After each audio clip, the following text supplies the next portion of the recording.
اعوذ باللہ من الشیطان الرجیم بسم اللہ الرحمن الرحیم نحمدہ و نصلی علی رسول الکریم وعلی آلہ واصحابہ اجمعین سبحانک لا علم لنا الا ما علمتنا انک انت العلیم الحکیم رب اشرح لی صدری ویسر لی امری واحلل عقدۃ من لسانی یفقہوا قولی۔ سب سے پہلی بات تو یہ کہ الحمدللہ آپ سب لوگ جو ہیں وہ مبارکباد کے مستحق ہیں کہ اللہ تعالیٰ نے یہ موقع دیا مجھے اور آپ سب کو بھی کہ ہم لوگ یہاں پر آئیں اور اللہ کے کلام کے بارے میں بات کریں۔ ہم سب یہ جانتے ہیں کہ قرآن اللہ تعالیٰ کی کتاب ہے، اللہ تعالیٰ کی وحی ہے جو اللہ تعالیٰ نے رسول اللہ صلی اللہ علیہ وسلم کی طرف بھیجی، اتاری۔ قرآن کے بارے میں ایک چیز سمجھنا بہت ضروری ہے کہ قرآن جو ہے وہ صرف ایک کتاب نہیں ہے، یعنی صرف ایک گائیڈ بک نہیں ہے، اگر ہم یہ نہ سمجھیں کہ اس کا مقصد کیا ہے۔ عموماً ہمارے ہاں قرآن کا مقصد یہ سمجھا جاتا ہے کہ اس میں کچھ اچھی باتیں ہیں، کچھ کرنے کی باتیں ہیں، سچ بولو، غیبت نہ کرو، جھوٹ نہ بولو، حلال کھاؤ، حرام سے اجتناب کرو، اس قسم کی چیزیں۔ لیکن ہم لوگ یہ نہیں سمجھ پاتے کہ یہ وہ کتاب ہے، یہ وہ وحی ہے جس کے ذریعے سے اللہ کے رسول صلی اللہ علیہ وسلم نے ایک پورا معاشرہ بدل دیا۔ تو ہم لوگ کو اس بات پہ غور کرنے کی ضرورت ہے کہ آخر اللہ کے رسول صلی اللہ علیہ وسلم نے اس کتاب کو کیسے استعمال کیا کہ وہ معاشرہ جو بالکل بت پرستی میں، یعنی کہ ان کی گٹھی میں بت پرستی پڑی ہوئی تھی، لیکن وہ اس سے نکل آئے، اور وہ ایسے نکل آئے کہ پھر انہوں نے ایک پورا معاشرہ جو ہے وہ عادلانہ نظام پر قائم کر کے دکھایا۔ تو ہمارے لیے قرآن کے بارے میں یہ چیز سمجھنی بہت ضروری ہے کہ جب تک یہ اسپیکٹ ہمارے ذہن میں نہیں رہے گا کہ ہم نے اس قرآن کے ذریعے سے اپنی زندگیوں میں تبدیلی لانی ہے، تب تک قرآن میں اور کسی دوسری کتاب میں آپ کوئی خاص فرق نہیں کر سکیں گے، کیونکہ دنیا کی ہر اچھی کتاب میں اچھی باتیں ہی لکھی ہوتی ہیں۔ دوسری چیز یہ بھی یاد رکھیں کہ آپ جو بھی یہاں پر سیکھیں گے، پڑھیں گے، کوشش کریں کہ وہ آگے لوگوں تک پہنچائیں، کیونکہ نبی اکرم صلی اللہ علیہ وسلم نے فرمایا ہے کہ بلغوا عنی ولو آیا، کہ آپ آگے پہنچائیں چاہے ایک آیت ہی کیوں نہ ہو۔ اور قرآن کے بارے میں ایک اور چیز بھی یاد رکھیں کہ قرآن اپنی عظمت، اپنی بڑائی، اپنی بہتری، اپنی خوبصورتی، اپنے کلام کی گہرائی ہر کسی پر نہیں کھولتا۔ اگر آپ قرآن سے جڑنا چاہتے ہیں تو آپ کو قرآن پر غور کرنا پڑے گا، فکر کرنا پڑے گا، قرآن پر تدبر کرنا پڑے گا، آپ کو قرآن سے دوستی کرنی پڑے گی، آپ کو قرآن سے، اللہ تعالیٰ سے باتیں کرنی پڑیں گی قرآن کے ذریعے سے، پھر یہ قرآن آپ پر اپنی عظمت کا انکشاف کرے گا، پھر یہ قرآن آپ کے لیے ایسے جو ہے نا آپ کے مسائل، ایسے مسائل آپ کے سامنے جن کا کوئی حل نہیں ہوگا، پھر یہ قرآن آپ سے بات کرے گا اور ان مسائل کا حل آپ کے سامنے پیش کرے گا۔ تو ہمارے لیے یہ چیز سمجھنی بہت ضروری ہے کہ ہم لوگ اس قرآن کو صرف ایک کتاب کی حیثیت سے اور ثواب حاصل کرنے کی نیت سے نہ سیکھیں۔ ابھی میں پڑھنے کی نہیں، سیکھنے کی بات کر رہا ہوں، بلکہ ہم اس قرآن کو اس حیثیت سے سیکھیں کہ یہ وہ کتاب ہے جس کے ذریعے سے ہم اپنی زندگیوں کے اندر ایک مثبت تبدیلی لا کے ایک اچھے انسان، ایک اچھی ماں، ایک اچھے باپ، ایک اچھے بھائی، ایک اچھی بہن بن سکتے ہیں۔ یہ چیز سمجھنی بہت ضروری ہے۔ اس کے بعد ہم آتے ہیں ایک چیز کی اور میں وضاحت کر دوں کہ آج ہم لوگ قرآن نہیں شروع کر رہے، آج ہم لوگ قرآن کے بارے میں تھوڑا سا انٹروڈکشن پڑھیں گے، قرآن کا تعارف حاصل کریں گے کہ آخر یہ قرآن ہے کیا چیز، جس کے بارے میں جو ہے اتنے مسائل پیدا ہو جاتے ہیں۔ کوئی کہتا ہے قرآن میں فلانی چیز نکال دو، کوئی کہتا ہے ڈھمانی چیز ڈال دو، کوئی کہتا ہے مسلمانوں کو یہ ہو گیا قرآن کی وجہ سے۔ تو ہم آج کی کلاس میں اور اس سے اگلی کلاس میں بھی شاید ہم لوگ صرف آج کی کلاس میں قرآن کا تعارف حاصل کریں گے، اور اگلی کلاس میں قرآن کے بارے میں کچھ ٹیکنیکل اسپیکٹس، کوئی تکنیکی معاملات کہ قرآن کیسے جمع کیا گیا اور اس قسم کی چیزیں اس کے بارے میں پڑھیں گے۔ تو آج جو ہے انشاءاللہ قرآن کے بارے میں ایک جنرل بات کریں گے۔ تو سب سے پہلی بات یہ کہ ایک مسلمان کا قرآن پر ایمان کیسا ہے، قرآن کے بارے میں کیا عقیدہ رکھتا ہے ایک مسلمان۔ اس پر بہت لمبی بحث کی جا سکتی ہے، لیکن اگر ہم لوگ اس کو 3 فکروں میں سمرائز کریں تو سب سے پہلی بات جو ہر مسلمان کے ایمان کا حصہ ہے کہ یہ قرآن اللہ تعالیٰ کا کلام ہے۔ دوسری چیز کہ یہ قرآن اللہ کے رسول صلی اللہ علیہ وسلم پر نازل ہوا، انہوں نے خود نہیں لکھا، ان پر نازل ہوا۔ تیسری بات یہ کہ یہ قرآن من و عن، جیسا رسول اللہ صلی اللہ علیہ وسلم کو دیا گیا اور جیسا انہوں نے ہمیں بتایا ویسے کا ویسا آج تک محفوظ ہے، اور اس کی حفاظت کا ذمہ اللہ تعالیٰ نے خود لیا ہوا ہے۔ جب ہم کہتے ہیں کہ اللہ تعالیٰ قرآن جو ہے وہ اللہ تعالیٰ کا کلام ہے، تو اس کے بارے میں ایک چیز سمجھ لیں، کلام سے یہ مراد ہے اللہ تعالیٰ کے لیے کوئی مثال بیان نہیں کی جا سکتی، لیکن سمجھنے کے لیے کہ اب جو میں آپ سے بات کر رہا ہوں، میرے منہ سے جو الفاظ نکل رہے ہیں وہ لفظ ہیں، وہ کلام، اسی طرح یہ اللہ تعالیٰ کے الفاظ ہیں، اور یہ الفاظ اللہ تعالیٰ نے نبی اکرم صلی اللہ علیہ وسلم کو دیے ہیں۔ اس کے بارے میں قرآن سورہ توبہ کی آیت نمبر 6 میں خود کہتا ہے، اللہ تعالیٰ فرماتا ہے وَإِنْ أَحَدٌ مِّنَ الْمُشْرِكِينَ اسْتَجَارَكَ، کہ اگر مشرکین تم سے پناہ طلب کریں فَأَجِرْهُ، تو ان کو دے دو۔ اس کے بعد اللہ تعالیٰ کیا فرماتا ہے، حتیٰ، یہاں تک کہ یسمع کلام اللہ، کہ وہ اللہ تعالیٰ کا کلام سن لیں، یہ قرآن سن لیں۔ تو اس سے ایک بات ہمیں سمجھ میں آ جاتی ہے کہ اللہ تعالیٰ نے خود اپنے کلام کو، قرآن کو اپنا کلام کہا ہے۔ دوسری طرف آئیں، قرآن کی عظمت کس چیز میں پنہا ہے؟ یعنی یہ جو قرآن ہے یہ اتنا امپورٹنٹ، اتنا گریٹ کیوں ہے؟ اس بات کو بتانے سے پہلے میں آپ کو ایک دوسرے طریقے سے بات سمجھانا چاہوں گا۔ اب میری زندگی میں کچھ چیزیں ہیں جن کی بہت اہمیت ہے، ہم سب کی زندگی میں ہوتی ہیں۔ کسی کی زندگی میں اس کے دوست کی اہمیت ہوتی ہے، کسی کی زندگی میں اس کے والدہ کی اہمیت ہوتی ہے، کسی زندگی میں اس کے باس کی، کسی کا کوئی سیلیبریٹی جو ہے وہ بہت بڑا اس کا فین ہوتا ہے۔ اب میری زندگی میں جس انسان کی سب سے زیادہ اہمیت ہے، اگر میری والدہ ہیں یا میرے والد صاحب ہیں، تو میرے لیے ان کا جو سب سے قیمتی اثاثہ ہے وہ کیا ہوگا؟ وہ ظاہری بات ہے ان کی کوئی وصیت ہوگی، ان کی کوئی اچھی بات بتائی ہوئی ہوگی، ان کی کوئی ایسی چیز دی ہوئی ہوگی کہ جو میں آج تک سنبھال کے رکھتا ہوں، میں نے ہو سکتا ہے تعویذ بنا کے گلے میں بھی ڈالی ہوئی ہو، یہ ساری چیزیں ہمیں ملتی ہیں۔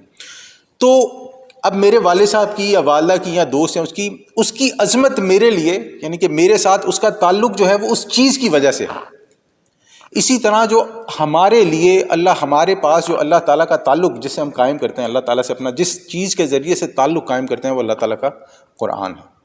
اور اس قرآن کی عظمت ہمارے لیے یہ ہے کہ یہ بات ہے، یہ کلام ہے جو اللہ تعالیٰ نے ہم سے کیا ہے، ہماری طرف اتارا ہے۔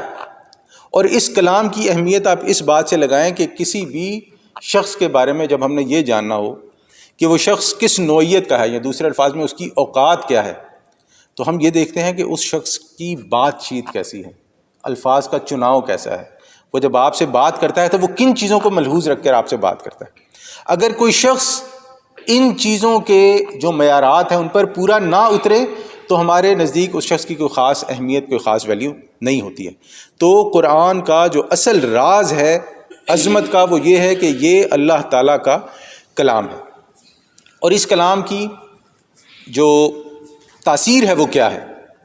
اللہ تعالیٰ قرآن میں فرماتا ہے سورہ الحشر میں کہ لو انزلنا ھذا القرآن علی جبل، کہ اگر ہم یہ قرآن کسی پہاڑ پر نازل کرتے تو کیا ہوتا؟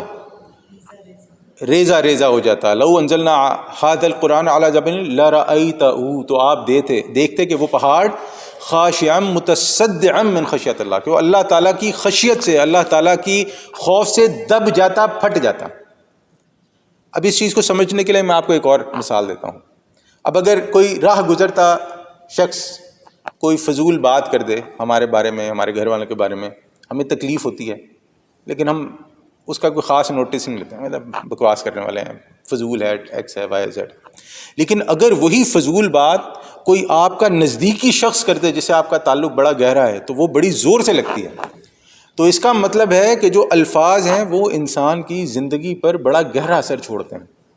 تو یہاں پر بھی وہ تعلق جب تک اللہ تعالیٰ کے ساتھ قائم نہیں ہوتا، الفاظ کا سمجھنے کا، قرآن کی تاثیر، قرآن کا اثر ہمارے اوپر نہیں ہو سکتا ہے۔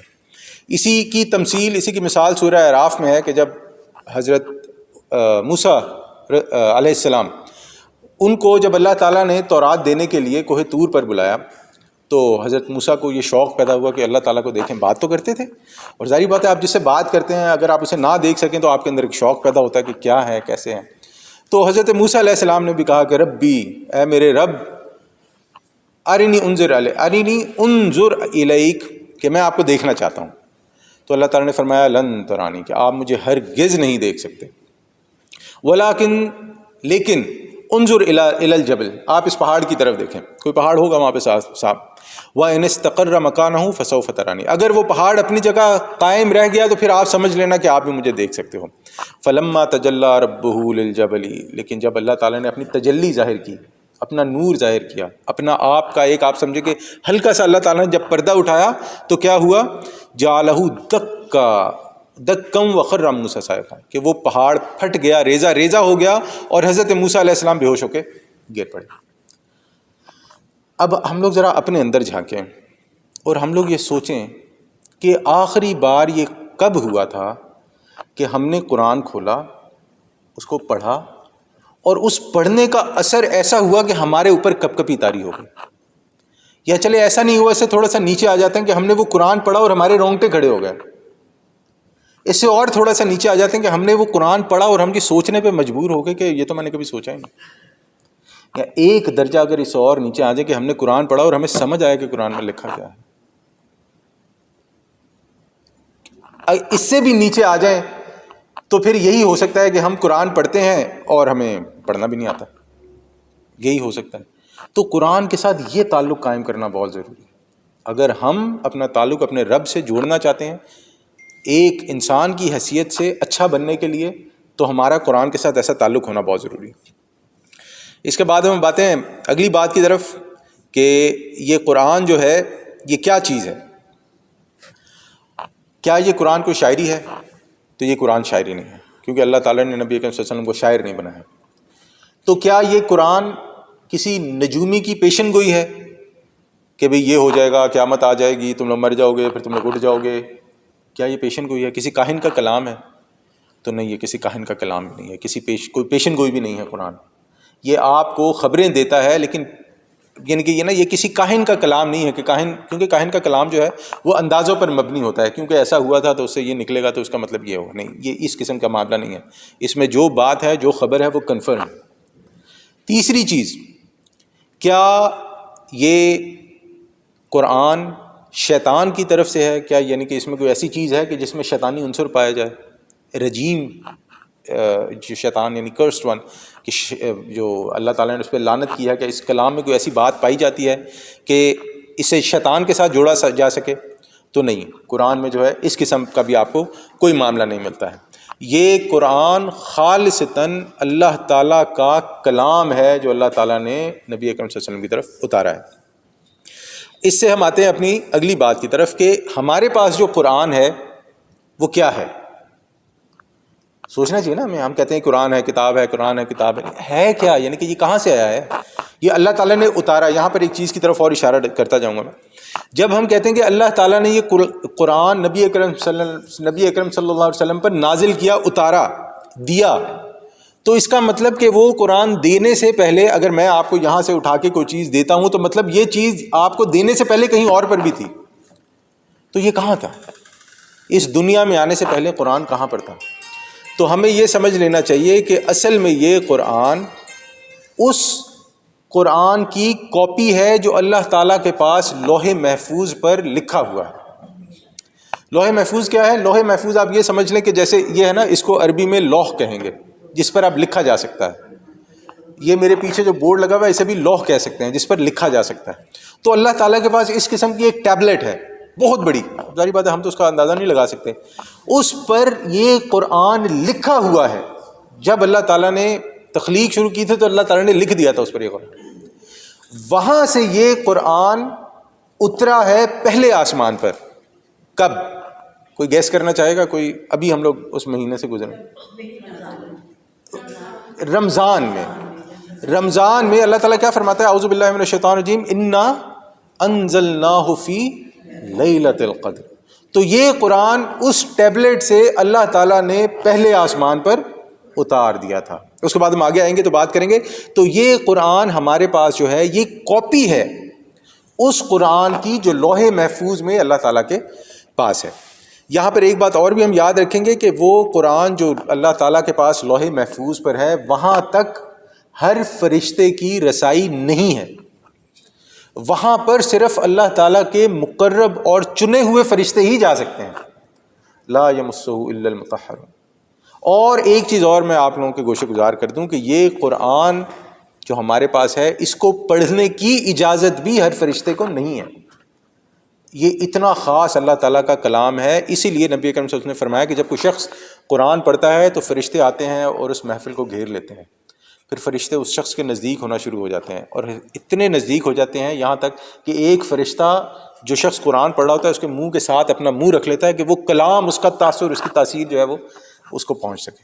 یہ اللہ تعالیٰ کا قرآن جو ہے یہ اس قدر پاورفل اور اس قدر جو ہے نا انسان کے اندر تبدیلی لانے والا ہے۔ اچھا، اب یہ جو لوح محفوظ سے نبی اکرم صلی اللہ علیہ وسلم کو دیا گیا تو یہ کیسے دیا گیا؟ ہم سب جانتے ہیں کہ ایک تو اس کی بڑی مشہور جو صورت ہے وہ کہ حضرت جبرائیل علیہ السلام جیسے جیسے ضرورت ہوتی تھی پہلے آسمان سے نبی اکرم صلی اللہ علیہ وسلم کو ان کی ضرورت کے مطابق پہنچا دیتے تھے اللہ تعالیٰ کے حکم سے۔ دوسری صورت یہ رہی کہ اللہ تعالیٰ وہ کلام ڈائریکٹ سیدھا نبی اکرم صلی اللہ علیہ وسلم کے دل پہ اتار دیتا تھا۔ اس کی ایک کیفیت حدیث میں ملتی ہے کہ جب وحی آتی تھی تو نبی صلی اللہ علیہ وسلم کو ایسے لگتا تھا گویا گھنٹیاں بج رہی ہیں، اور وہ پسینوں پسینی جو ہے نا وہ ہو جاتے تھے۔ اور اگر ایک واقعہ ایسا بھی ملتا ہے کہ وہ ایک اونٹ پر بیٹھے ہوئے تھے اور اتنا جو ہے وہ ان پر جو ہے وہ کیفیت جو طاری ہوئی وہ ایسی کیفیت تھی کہ اونٹ بھی جو ہے وہ بیٹھ گیا، وہ چل نہیں سکا، اسے برداشت نہیں کر سکا۔ ایک کیفیت یہ ہے کہ ڈائریکٹ اللہ تعالیٰ نبی اکرم صلی اللہ علیہ وسلم کو پہنچا دیتے تھے۔ یہ دو صورتیں ہیں جن کے تھرو پورا قرآن رسول اکرم صلی اللہ علیہ وسلم کو دیا گیا، سوائے سورہ بقرہ کی آخری دو آیات کے۔ اللہ تعالیٰ سورہ فاتحہ بھی نہیں، وہ دو آیات ہی ہیں سورہ بقرہ کی آخری دو آیات، آمن الرسول بما انزل الیہ من، یہ دو صورتوں یہ دو آیات کہاں پر دی گئی آپ ہی بتا دیں، اب آپ نے یہ کہا ہے تو۔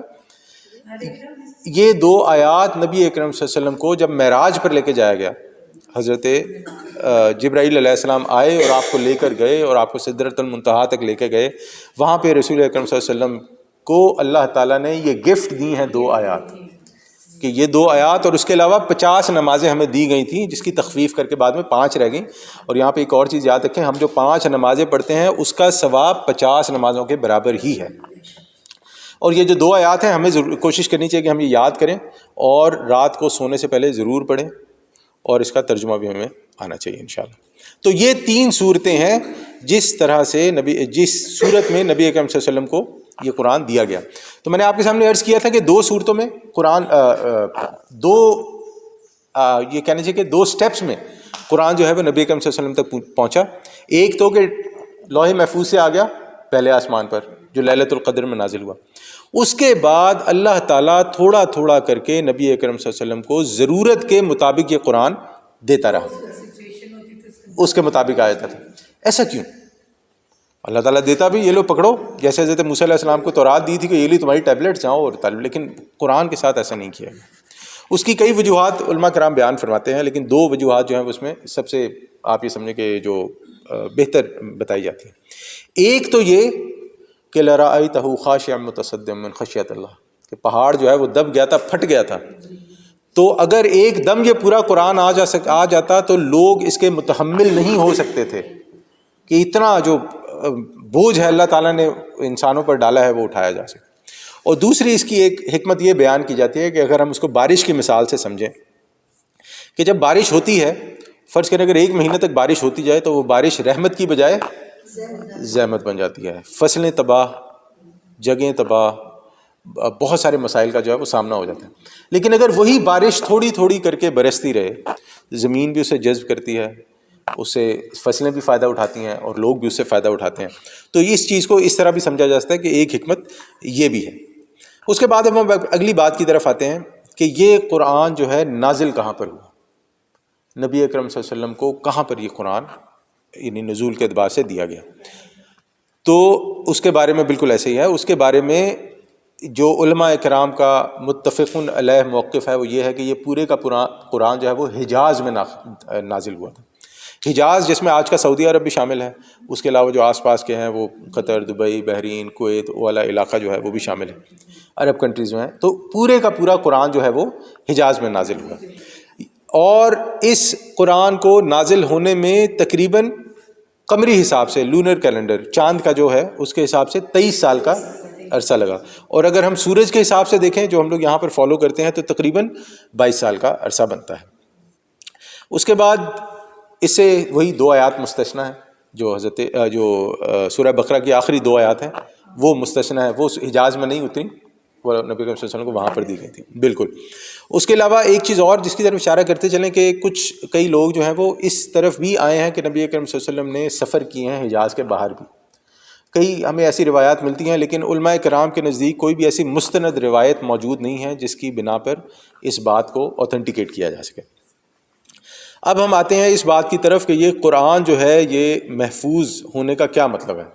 تو اللہ تعالیٰ سورہ ہجر کی آیت نمبر 9 میں ہی فرماتا ہے انا نحن نزلنا الذکر وانا لہ لحافظون، کہ یہ قرآن ذکر کو ہم نے ہی نازل کیا ہے اور ہم ہی اس کی حفاظت کرنے والے ہیں.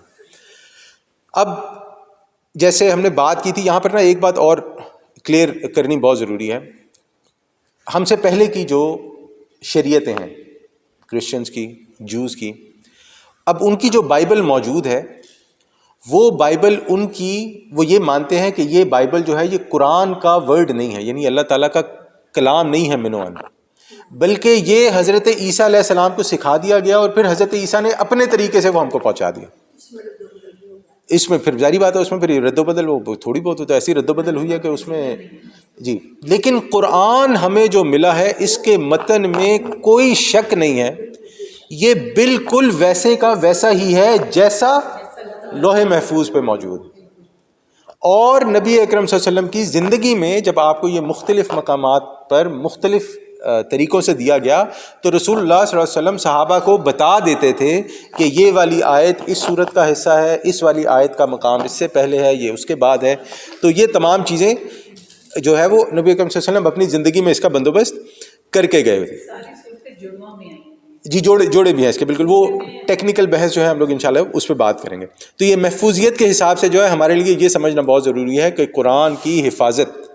اور اس کے علاوہ ایک چیز اور بھی ہے کہ ہم یہ جانتے ہیں کہ نبی اکرم صلی اللہ علیہ وسلم کے زمانے سے لے کے آج تک قرآن کے حفاظ موجود رہے ہیں. اور ایک چیز اور کی طرف آپ کا توجہ دلاتا چلوں کہ قرآن کی محفوظیت سینہ در سینہ رہی ہے. لکھا ہوا تو ابھی آگے شروع ہوا ہے نا، یہ جب سے ٹیکنالوجی آئی ہے، جب سے پیپر وغیرہ بنے، ورنہ پہلے کہاں ہوتے تھے پیپر. نہیں، انہوں نے جمع کیا تھا. میں لکھنے اور محفوظ ہونے کے فرق آپ کو سمجھانا چاہ رہا ہوں کہ قرآن کی محفوظیت پہلے زمانوں سے سینہ در سینہ چلتی رہی ہے. لکھا اس وقت تو قرآن لکھا ہوا گویا ایک بہت، آپ دیکھیں نا جب حضرت عثمان رضی اللہ تعالیٰ نے قرآن جمع کیا ہے تو 7 نسخے بنے ہیں اس کے، حالانکہ کتنی بڑی ان کی جو ہے وہ اسٹیٹ تھی، سلطنت تھی، تو وہ 7 نسخے مختلف جگہوں پہ پہنچا دیے گئے. تو بات کرنے کا مقصد یہ ہے کہ جس چیز کی طرف توجہ میں آپ کی دلانا چاہ رہا ہوں کہ قرآن کی جو محفوظیت ہے وہ سینہ در سینہ آج تک چلتی آ رہی ہے. اگر آج بھی اس دنیا سے کوئی ایسا خدا نہ خواستہ مسئلہ ہو جائے کہ پورے کے پورے قرآن جو ہے وہ غائب ہو جائیں، پوری دنیا کی ساری کتابیں مٹ جائیں اور کچھ نہ رہے، تو قرآن ایک وہ واحد کتاب ہے جو من و ان ویسی کی ویسی لکھا جا سکتی ہے، جس پہ تمام مسلمان جمع ہو جائیں گے کہ یہ قرآن ہے، اور کسی کتاب کے بارے میں یہ نہیں کہا جا سکتا. اب ہم آتے ہیں کچھ اور چند باتوں کی طرف. قرآن مجید کی زبان کیا ہے؟ ہم سب جانتے ہیں کہ قرآن کی زبان میں نازل ہوا، عربی زبان میں نازل ہوا. ہاں، عربی بدو. جب ہم کہتے ہیں عربی بدو تو اس سے کیا مراد ہے؟ آپ نے پہلے ہی جواب دے دیا. ہاں، میں آتا ہوں اس طرف آتا ہوں. جب قرآن نبی اکرم اللہ تعالیٰ فرماتا ہے کہ حامیم والکتاب المبین، کہ یہ ایک واضح کتاب ہے، مبین مطلب واضح کتاب ہے. انا جعلناہ قرآنا عربیا، ہم نے اس کو بنایا عربین، قرآن عربی میں، لعلکم تعقلون، تاکہ تم اسے سمجھ سکو. تو یہاں پر ایک بات تو سمجھ میں آ گئی کہ عربی ایک واحد ایسی زبان ہے جو سمجھنی بڑی آسان ہے.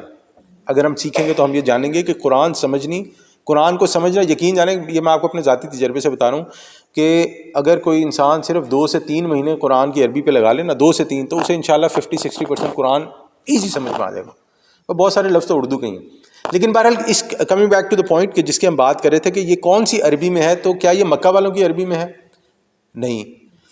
کیا یہ مدینہ والوں کی عربی میں ہے؟ نہیں. کیا یہ اس وقت کی کون سی عربی تھی؟ دیکھیں، میں اس سے پہلے میں آپ کو ایک اور چیز سمجھانا. اب ہم لوگ اردو بولتے ہیں، لیکن کوئی کراچی کا ہے آپ میں سے؟ نہیں ہے. اچھا چلیں، پنجاب کے تو ہیں سارے. پنجاب میں دہی کھٹا ہوتا ہے یا کھٹی ہوتی ہے؟ کھٹا ہوتا ہے. لیکن کراچی میں دہی کھٹی ہوتی ہے. صحیح. اسی طرح اور کئی چیزیں ہیں جس کا نا وہ ایک فرق آ سکتا ہے، بات لمبی ہو جائے گی. تو اس کو کہتے ہیں ڈائلیکٹ، اس کو کہتے ہیں زبان جو ہے وہ بدلتی رہتی ہے. تو اللہ تعالیٰ نے جب قرآن نازل کیا تو اللہ تعالیٰ نے جیسے توجہ دلائی انہوں نے کہ بدوؤں کی جو عربی تھی اس میں نازل کیا. اب یہ بدو کون ہوتے تھے؟ بدو جو تھے وہ حجاز کے وہ لوگ تھے جو ریگستان میں رہتے تھے اور بادہ نشین تھے، یعنی کہ جنہیں خانہ بدوش کہتے ہیں. اب جو خانہ بدوش ہوتے ہیں کیونکہ وہ ایک جگہ نہیں رہتے اس لیے ان کی زبان پیور رہتی ہے، ان کے جو کلچرل روایات رہتی ہیں وہ بڑی پکی رہتی ہیں. اسی لیے آپ دیکھیں کہ اس وقت بھی پرانے زمانے میں بھی عرب اپنے بچوں کو ان بدوؤں کے پاس دودھ پلانے کے لیے اور زبان سیکھنے کے لیے اور پرورش کے لیے بھیجا کرتے تھے. تو یہ قرآن جو ہے ان بدوؤں کی عربی میں نازل کیا گیا ہے جو نہایت ہی شستہ، صاف اور سلیس ہوا کرتی تھی، اور آج بھی ہے اگر ہم دیکھیں اس پہ جو ہے وہ بات کریں. اور وہ زبان ہوتی تھی یا آج بھی وہ زبان ہے جس میں کوئی ٹیڑھ نہیں پائی جاتی، کوئی کنفیوژن نہیں پائی جاتی. اللہ تعالیٰ فرماتا ہے کہ قرآن عربی غیر ذی عوج، کہ یہ وہ اس عربی میں قرآن ہے جس میں کوئی ٹیڑھ نہیں، لعلکم یتقون، تاکہ وہ بچ کر چلیں. تو یہ چیز تو ہمیں سمجھ آ گئی کہ قرآن جو ہے وہ فصیح عربی میں نازل ہوا ہے، جسے ہم لوگ کلاسیکل عربک کہتے ہیں، تو اس میں نازل ہوا. اچھا جی، اس کے بعد قرآن میں ایک اور چیز پائی جاتی ہے جسے کہتے ہیں ڈیوائن میوزک. اگر ہم قرآن کی صورتوں کا کچھ صورتوں کا مطالعہ کریں، لا اقسم بیوم القیامہ ولا اقسم بالنفس اللوامہ ایحسب الانسان ان لن نجمع عظامہ بلا قادرین علی ان نسوی بنانہ بل یرید الانسان لیفجر امامہ. اب آپ دیکھ رہے ہیں کہ یہ ساری جو ہیں ملتی جا رہی ہیں. اب جب آپ اسی چیز کو ایک قاری جب ایک تلاوت اس میں پڑھتا ہے تو اس کے اندر ایک ڈیوائن میوزک کی سی کیفیت پیدا ہو جاتی ہے. تو یہ بھی آپ یہ سمجھیں کہ یہ بھی ایک جو عرب کی طرف سے آپ یہ سمجھیں کہ ایک عربی جو ہے اس کے اندر جو قرآن کی عربی ہے اس کے اندر ایک یہ ڈیوائن میوزک کا ایلیمنٹ بھی جو ہے وہ پایا جاتا ہے. اب ہم آتے ہیں اپنی اگلی بات کی طرف. قرآن کا نام کیا ہے؟ ایک تو بات ہمارے سامنے بڑی اوپن ہے کہ قرآن کا نام قرآن ہی ہے، ظاہری بات ہے، ہم سب کہتے ہیں بار بار پڑھی جانے والی کتاب. صحیح. اب ایک چیز اور ہم دوسری طرف آئیں گے کہ قرآن اس کا کامن نیم ہے، اس کتاب کا کامن نیم یعنی جو عام نام ہے وہ قرآن ہے. لیکن اس کے علاوہ بھی اللہ تعالیٰ نے قرآن کو حکیم کہا ہے، مجید کہا ہے، عظیم کہا ہے. وَلَقَدْ آتَيْنَا سَبْعًا مِّنَ الْمَثَانِ وَالْقُرْآنِ الْعَظِيمِ. مجید، اس کے بعد قرآن کو مبین کہا ہے، اس کے بعد ہدایت کہا ہے، رحمت کہا ہے. اگر ہم اس میں دیکھیں تو علماء کرام نے قرآن کے بہت سارے نام جمع کیے ہیں، اور یہ نام ظاہری بات ہے اسی مناسبت سے جمع ہوئے ہیں کہ یہ تمام چیزیں قرآن میں پائی جاتی ہیں. اب ہم اس طرف آگے جو آپ نے بات کی کہ قرآن کا لغوی مطلب کیا ہے، تو اس میں دو رائے پائی جاتی ہیں. ایک رائے یہ ہے کہ قرآن اٹ سیلف ایک لفظ ہے جو نہ کسی لفظ سے بنا ہے اور نہ اس سے کوئی لفظ بن سکتا ہے. اور ایک رائے یہ ہے کہ یہ جو ہے عربی میں سے کہتے ہیں اس میں مشتق، یعنی کہ یہ جو ہے قاف را حمزہ یعنی قرأ سے یہ لفظ قرآن بنا ہے، اور قرآن کا مطلب جو ہے وہ یعنی کہ بار بار پڑھے جانے والی کتاب. ایک اور اس کے بارے میں رائے پائی جاتی ہے کہ قرآن کا مطلب ہے ایک ایسی کتاب جس میں مختلف چیزوں کو جمع کیا گیا ہو اور وہ کتاب جو ہے بار بار پڑھی جائے. اچھا جی، اور اس کے بعد ہم ایک اور اس پہ آتے ہیں، یہ بات ہم نے کر لی. اب ہم اس طرف آتے ہیں کہ جو قرآن کا اسلوب کلام ہے وہ کیا ہے، یعنی قرآن اپنے مخاطب سے کیسے اور کیا بات کرتا ہے. یہاں پر جو ہے نا آپ لوگوں کی تھوڑی سی وہ رہے گی. ہم نے ایک بات تو کر لی، اب جیسے میں نے آپ کے سامنے ابھی وہ پڑھی آیات پڑھی، لا اقسم بیوم القیامہ ولا اقسم بالنفس اللوامہ ایحسب الانسان. کیا آپ کو لگتا ہے کہ یہ شاعری نہیں ہے؟ کیونکہ جو اس کے اندر ایک سے دوسرا قافیہ ملتا جا رہا ہے، شاعری تو لگتی ہے. لیکن اللہ تعالیٰ کہتا ہے کہ وما علمناہ الشعر وما ينبغی لہ، کہ ہم نے تو آپ کو شعر سکھایا نہیں ہے، کہ رسول ہم نے تو آپ کو شعر سکھایا نہیں، اور نہ ہی آپ کے شایان شان ہیں. تو ایک بات سمجھ لیں کہ گو کہ اس کے اندر یہ چیزیں پائی جاتی ہیں، لیکن قرآن شاعری یا شعر نہیں ہے. نبی اکرم صلی اللہ علیہ وسلم شاعر نہیں تھے اور قرآن شعر نہیں ہے. اچھا دوسری بات، اگر قرآن شعر نہیں ہے تو پھر کیا ہے؟ کیا پھر قرآن کوئی عام کتاب ہے؟ تو یہاں پر اس حساب سے بھی ہم یہ سمجھ لیں کہ قرآن اس معنی میں تو کتاب ہے کہ وہ دو کورز کے بیچ میں ہے، کہ دو، ایک اس طرف کور ہے ایک اس طرف کور ہے، اس کے بیچ میں کچھ صفحے ہیں، اور اس حساب میں تو وہ کتاب ہے. لیکن یہ کتاب کیسی کتاب ہے؟ کیا یہ کوئی ناول ہے، کوئی ڈائری ہے، کوئی آپ بیتی ہے، کوئی نبی صلی اللہ علیہ وسلم کی بایوگرافی ہے، کوئی ایسیز ہیں کہ ایک دفعہ کا ذکر تھا اور جو ہے نا وہ یہ، اگر یہ تمام چیزیں بھی نہیں ہیں، ایسیز بھی نہیں ہیں اور یہ سب، تو پھر ہم اس قرآن کو کیا کہیں گے؟ لیکن اسلوب کیا ہے اس ہدایت کا؟ یہ یعنی کہ اسلوب آپ سمجھتے ہیں، اسلوب یہ ہے کہ مثلا میں اب جب اپنے بچی سے بات کروں گا تو مختلف طریقے سے کروں گا، اپنی بیگم سے کروں گا تو مختلف طریقے سے کروں گا، اپنے دوست سے کروں گا تو مختلف طریقے سے بات کروں گا. تو یہ جو طریقہ ہے بات کرنے کا، اس کو کیسے سمجھا جائے؟ یہ کیا ہے قرآن کا؟ تو اس کو جو ہے نا میں یہ بتانے سے پہلے میں آپ کو اس کو اس طرف کروں گا کہ اب جیسے میں نے آپ کو یہ 3-4 مثالیں دی، ہم بات کریں گے. اب فرض کریں کہ اگر آپ کا بیٹا یا بیٹی جو ہے وہ آپ کی بات نہیں سنتے، بلکہ بات نہیں سنتے سے پہلے یہ کہنا چاہیے کہ وہ کوئی ایسا کام کر رہے ہیں کہ جو آپ کو پتہ ہے کہ ان کو نقصان پہنچائے گا، تو اب آپ کیا کرتے ہیں؟ کبھی پیار سے، کبھی ڈانٹ سے، کبھی اپنائیت سے. ہاں، کہ آپ بچے کے ساتھ پیار، ڈانٹ، اپنائیت، یعنی کہ آپ اسے نا 2 طرح سے اپروچ کرتے ہیں. ایک آپ اسے اپروچ کرتے ہیں عقل سے کہ بھئی باز آ جاؤ، آپ جو کر رہے ہو اس کا نقصان اٹھاؤ گے، آج نہیں تو کل، کل نہیں تو پرسوں، لیکن نقصان تو نقصان ہی ہے، اور آپ کو نظر آ رہا ہوتا ہے. ہم اپنی زندگی کے ایسے سال، ایسا عرصہ گزار چکے ہیں کہ ہمیں مثلا اگر ایک بچہ ہے، مثلا 2 سال کا بچہ ہے جو یہ پوری بوتل نہیں پی سکتا، اور اگر وہ یہ منہ کو لگا لے تو ہم اسے منع کریں گے نا. لیکن اگر یہی بوتل میں پیوں تو آپ کہیں گے کوئی مسئلہ نہیں ہے، یہ تو بلکہ کم ہے، بڑی ہونی چاہیے. تو اب یہ ہم اپنی زندگی کے تجربوں سے جانتے ہیں کہ یہ پانی کی بوتل کس کے لیے نقصان دہ ہے اور کس کے لیے فائدہ مند ہے اور کس کے لیے کافی نہیں ہے. اب یہ چیز ذہن میں رکھیں کہ اسی طرح جب ہم یہ چیز جانتے ہوئے اپنے بچوں سے گفتگو کرتے ہیں تو ہم انہیں صحیح غلط کا جو فرق ہے وہ سمجھاتے ہیں عقل سے بھی، اور اس سے زیادہ امپورٹنٹ ہے کہ ہم ان کے ساتھ ایموشنل اٹیچمنٹ رکھ کے سمجھاتے ہیں. میں تمہارا باپ ہوں، میں تمہاری ماں ہوں، میں اگر تمہارا بھلا نہیں چاہوں گا تو کون چاہے گا؟ تمہیں لگتا ہے کہ ہم تمہارے دشمن ہیں، یہ آپ کو پتہ نا، ہم بھی اپنے ماں باپ سے سنتے رہے ہیں. تو یہ بات، یہ جو کنیکشن ہے، یہ جو اپنے آپ کا جو مخاطب ہے، آپ کا بچہ ہے یا بھائی ہے یا دوست ہے یا بیٹا ہے یا بیٹی ہے، اگر یہ کنیکشن ڈیولپ نہیں ہوتا نا تو آپ کی بات آگے نہیں پہنچ سکتی. وہ بات کہیں بیچ میں ہی ٹوٹ پھوٹ کا شکار ہو کے کہیں سے کہیں پہنچ جاتی ہے. تو یہ چیز ہمیں یاد رکھنی چاہیے کہ یہ جو قرآن ہے یہ اللہ تعالیٰ کی ڈیوائن اوریشن، یعنی اللہ تعالیٰ کا خطاب ہے ایک، جو اللہ تعالیٰ اپنے بندوں سے کر رہا ہے. اور جب انسان نہیں بلکہ جو خطاب ہوتا ہے، وہ خطاب جب شروع کیا جاتا ہے تو اس میں بتایا جاتا ہے کہ کیا بات ہوگی، اور جب ختم کیا جاتا ہے تو جو بتایا جاتا ہے، جو بات کرنی ہے وہ ختم کرنے میں بتائی جاتی ہے کہ بھائی یہ بات میں نے شروع کی تھی اور یہ تمہیں سمجھا دی. جو اس کے بیچ کا مواد ہوتا ہے اس میں آپ کبھی عقل کی بات کرتے ہیں، کبھی جذبات سے بات کرتے ہیں، کبھی مثالوں سے بات کرتے ہیں، کبھی قصے یا کوئی کہانی سنا کے بات کرتے ہیں، تو مثال دے کے بات کرتے ہیں. تو یہ تمام چیزیں آپ کو قرآن میں مل جاتی ہیں، اور ان تمام چیزوں سے اللہ تعالیٰ انسان کو بتانا کیا چاہتا ہے؟ یہ تمام جو ڈیوائن اوریشنز ہے، اس کا جو لب لباب ہے، اس کا جو باٹم لائن ہے وہ کیا ہے؟ وہ یہ ہے کہ تم اس دنیا میں آئے ہو ایک معین مدت کے لیے، تمہارے اوپر ہم نے کچھ ذمہ داریاں جو ہیں وہ ڈالی ہیں، ایک ماں کی حیثیت سے، باپ کی حیثیت سے، بیٹی کی حیثیت سے، بیٹے کی حیثیت سے، بھائی کی حیثیت سے، مختلف حیثیتیں ہیں ہماری. ان حیثیتوں سے تمہارے اوپر کچھ ذمہ داریاں ہیں جو تمہاری اپنی ذات کے لیے اور تمہارے ساتھ رہنے والے لوگوں کے لیے ہیں. ان کو پورا کرو گے تو تم کامیاب ہو جاؤ گے.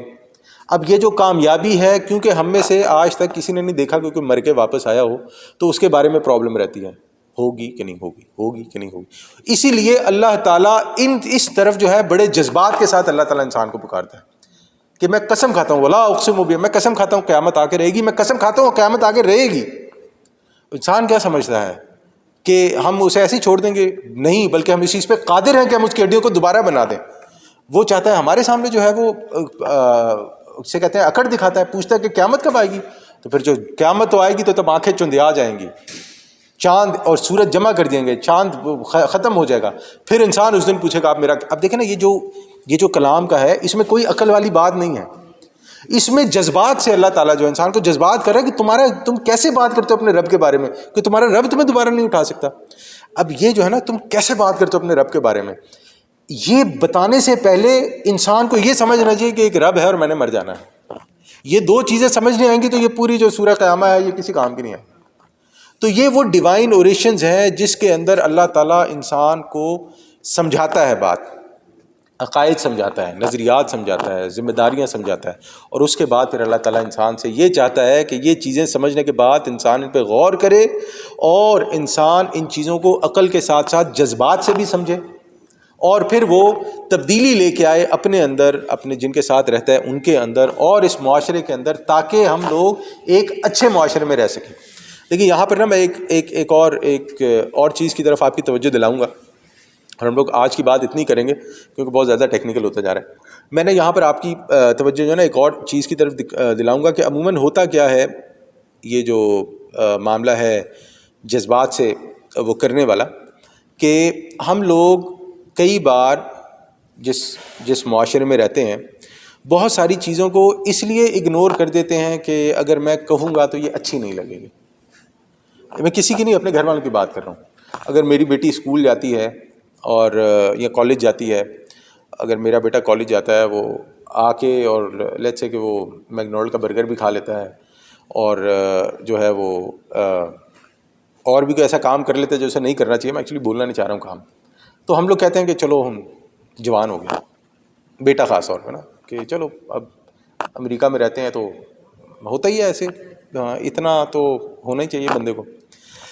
اس وقت ہم لوگ اس تیس کی طرف نشاندہی نہیں کرتے۔ اس کی آپ کوئی بھی وجہ کہہ لیں کہ وہ ہو سکتا ہے کہ میرا اپنا ماضی جو ہے وہ ایسا ہو کہ میں اس طرف توجہ دلاؤں تو بیٹا مڑ کے کہے گا کہ ابا جی آپ کہہ رہے ہیں جو گھر میں بیٹھ کے سگریٹ پیتے ہیں۔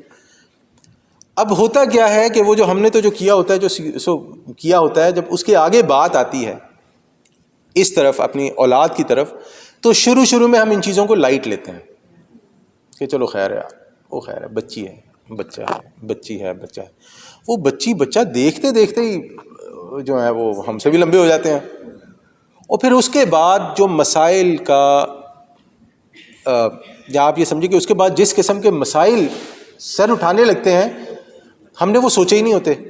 ہم کہتے ہیں یہ تو ہم نے تو سب ٹھیک کیا تھا، ہم نے تو بچے کو قرآن بھی پڑھایا تھا، ہم نے جو ہے وہ دعائیں بھی سکھائی تھی، ہم جو ہے وہ گھر میں خود بھی قرآن پڑھتے ہیں۔ لیکن نہیں، بات نہ وہ قرآن سکھانے کی اور دعائیں پڑھنے تک نہیں ہوتی ہے، وہ غلط نہیں ہے، وہ کرنا چاہیے۔